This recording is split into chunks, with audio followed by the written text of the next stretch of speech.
This video is presented by mybookie.ag. What's up, guys? Here are my predictions for UFC 253 happening this Saturday. The card itself, when you look at it in its entirety, is not the most stacked, It's really the last two fights that carry the card. Not a lot of prospects, not a lot of fighters that are promising in the future, or at least look like they're going to be promising. Hopefully, they do show something on fight night. But we are going to start with Hakeem Dawadu versus Zubaira Tukhugov. On paper, looks like a competitive fight, but when you look at it technically, Hakeem Dawadu does a lot of things better than Tukhugov does. Tukhugov is going to have the power advantage, specifically looking at his hand speed advantage. The guy hits extremely fast. His punches just fly out there in whipping fashion. I mean, that Russian left hook whips in so quickly at his opponent. He's dropped many fighters with that punch. He has a really snappy right uppercut, but he waits a lot, and you could see that in his strikes landed per minute. It does tell the story in that he looks to counter you, and he really gauges before he throws. Whereas Hakeem Dawadu stays active in the fight. If he's not finding that check left hook, he's always throwing leg kicks at you. He's always keeping busy and delivering damage at all times. And that's going to put him at a big advantage in this fight, considering that they're both going to be orthodox. The right low kick from Dawadu is going to be one of the biggest weapons in this fight, because Tukhugov pulls on everything. He has a forward and back motion the entire fight, and all Hakeem Dawadu has to do is pump fake and then throw the right leg kick, because that pump fake is going to make Tukhugov lean away and either try to find a check left hook or just escape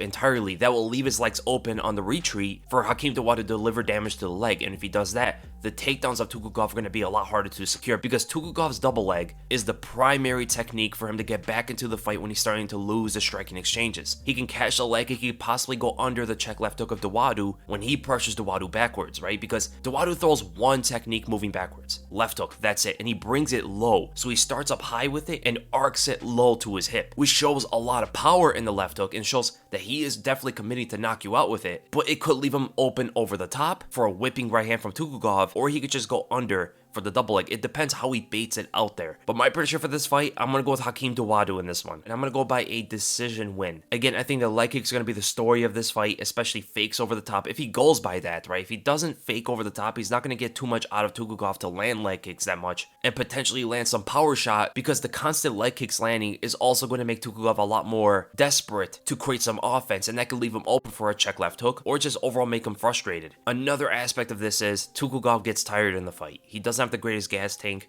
I've seen him get tired in the third round plenty of times, and this is why you tend to see him start strong in the first round, and then it always goes to like a split decision or a draw, because he cannot keep the power or efficiency the entire fight as Dawadu can. So I'm going to go Hakeem Dawadu. I'm going to go by a decision win. And then we go to the co-main event, Dominick Reyes versus Jan Blachowicz for the vacant light heavyweight title. This is power and precision written all over it, man. If it stays on the feet, these two guys only know how to deliver knockouts. Dominick Reyes is just overall a better striker, though. He throws everything better than Jan does. They are going to be opposite stances, which is going to favor Dominick Reyes, given that he has a better left straight than Jan's right straight. Overall, better power hand than Jan's. Jan may have a better lead hand than Reyes, that check left hook, and even his jab is extremely precise. But that is not going to be too much in play in this fight, because of solely Reyes' movement advantage. His footwork advantage is going to be huge in this fight. Taking the outside foot, landing the body kick, landing the head kick, even going to the legs here and there. But that left straight is going to be a huge weapon for him as he exits right afterward or fades out a certain direction. That's the thing about Reyes. His angular work is probably the best in the UFC right now. I mean, catching Jon Jones off guard, the way he dropped Ovince St. Preux, the way he knocked out Jared Cannonier, the way he was able to catch Chris Weidman off guard. I mean, the guy can sometimes just make you follow him, and all of a sudden he exits off a sharp angle and lands that powerful left hand on you, left straight, left uppercut. He's shown it all. One of the most dangerous guys to follow in the UFC. Jan Blachowicz is going to look pretty slow in front of Reyes, and because of that, he's going to have to get this fight to the ground. Reyes has really good takedown defense. Now, it didn't show in the Volkan Oezdemir fight, but his wrestling defense in general showed to be very strong against Jon Jones. But Jan Blachowicz does have very underrated takedowns. The guy will get the fight to the ground most of the time he engages, but then again, he's never taken someone down who has the same kind of footwork and athleticism as Dominick Reyes. Jan's body kick may be his one and only big weapon in this fight to get things under control. He has a nasty right body kick, man, and he's going to look to counter Reyes for the majority of the fight. Maybe something what he tried to do against Thiago Santos, just wait back a bit and look to counter him, but I just don't see that working for him in this fight due to Reyes' footwork advantage, as well as be able to get in and out of the strikes. So ultimately, my prediction for this fight, I'm going to have to go with Dominick Reyes. I think he does most things better than Jan, besides takedowns and grappling. Everything on the feet,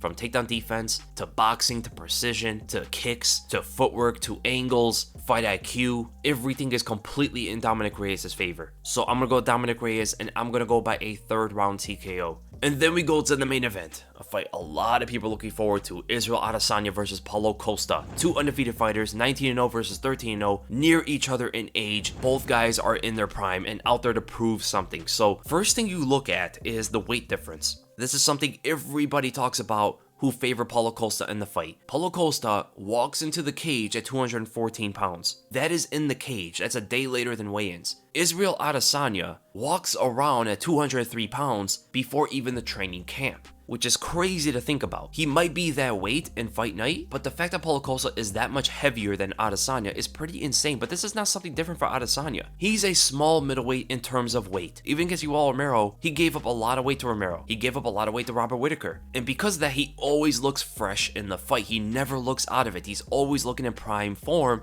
because he's not killing himself to get in the cage. And word is, Paulo Costa's weight cut is not going that smoothly. No matter what, Paulo Costa's going to have a harder weight cut than Adesanya is going to have. Both are strikers for the most part. They're not going to attempt any takedowns. They've never attempted a takedown in their entire UFC careers. So people talk about power versus precision, but I don't necessarily see it like that. I see it more as pressure versus counters. That's what I see this as more, because Adesanya has power. He's displayed power as well. Paulo Costa has not knocked out or knocked down opponents as convincingly as Adesanya has, right? Paulo Costa needs to chain up combinations and break you down to the body and to the head before he knocks you down. Whereas Adesanya can one-shot you and you just fall. So I don't really see this power versus precision thing as truth, because Paulo Costa also has precise strikes. You could look at his stats right here. He lands 59% of his significant strikes, whereas Adesanya lands less, 11% less. Right? Paulo Costa's body shots are extremely precise, and his kicks are extremely precise as well. So I think it's just a narrative you can put on when you just look at the two, when you don't actually see their performances, when you don't actually see them fight. When you see them fight,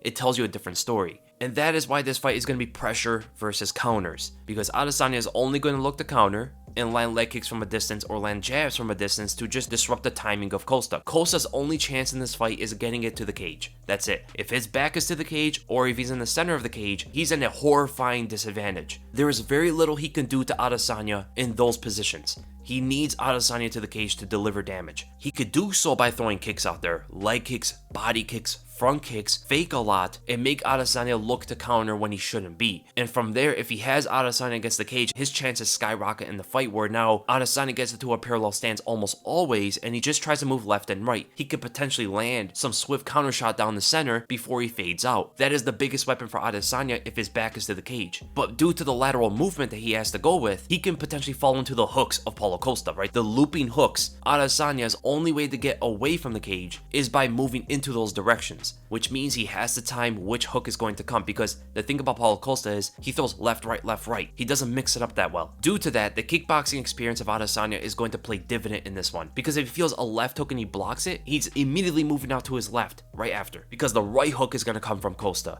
and Adesanya is going to move away from it and away from the cage in the process. Costa's really going to have to try to mix it up on Adesanya more than ever before. He's going to have to try to pump some jabs out there, fake some of his punches before he commits. The first initial hook is the most dangerous thing from Costa. Right afterward, Adesanya could probably feel it out a bit and avoid the punches. It's the first one that Costa has to trick Adesanya to fall into. From there, he could deliver 2-3 more, maybe to the body, maybe to the head, but if he cannot land that first big hook, he's probably not going to catch Adesanya at all in the combinations. And this comes to the center of the cage. Adesanya is going to pick Paulo Costa apart. That's just what it's going to be. Jabs from a distance with his huge reach advantage, switching stances on Paulo Costa, get into the southpaw stance to throw the straight left, block the check hook that's going to be coming at him, constantly throwing kicks to the body, to the leg, and to the head. Costa may go for a takedown once in his entire career, but I don't see a guy who has never attempted a takedown to be able to take down Adesanya all of a sudden. And the thing about Paulo Costa is he does not have good striking defense in general. He falls into jabs and straight punches all the time. Look at the Uriah Hall fight, which is the most mimicked fighter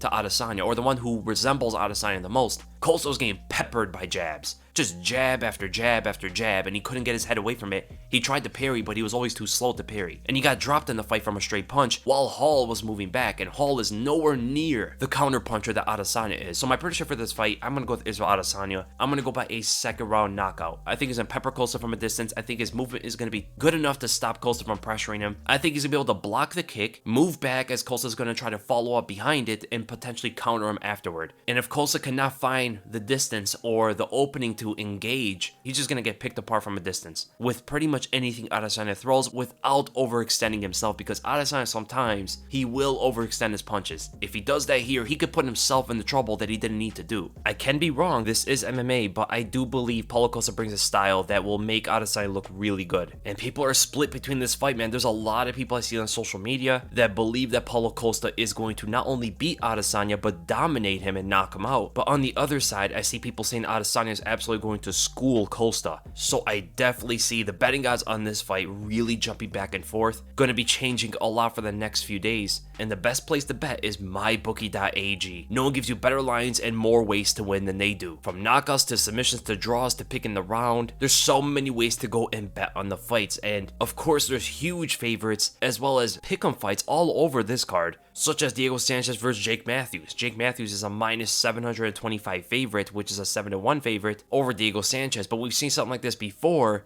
when Sanchez fought other young prospects in the past, and he was able to go and defeat them due to his experience and Brazilian Jiu-Jitsu advantage. He's still an extremely strong Brazilian Jiu-Jitsu fighter. But then we got fights like Zubaira Tukhugov versus Hakeem Dawadu, which is almost a pick'em fight, and they actually have Tukhugov as a slight favorite. But breaking down the fight, I do think Dawadu might win that. And if you're not just sold on one fighter, you could always try a parlay, putting together fighters in a lineup that you are confident in winning, so you could try and multiply your earnings. And if you are feeling lucky, you could go and try my bookie super contest with prize pools of $100,000 and $300,000, a huge opportunity to win big money this football season. And of course, there's many different things you could bet on my bookie, even outside of sports. There's weather betting, there's entertainment, there's political bets. MyBookie has it all. And of course, there is the winning season. Just sign up with MyBookie. By using the promo code WEASEL, you get to double your first deposit all the way up to $1,000. That means if you put in $100, they'll give you another $100 for an easy first jumpstart. Just visit mybookie.ag today, where you bet,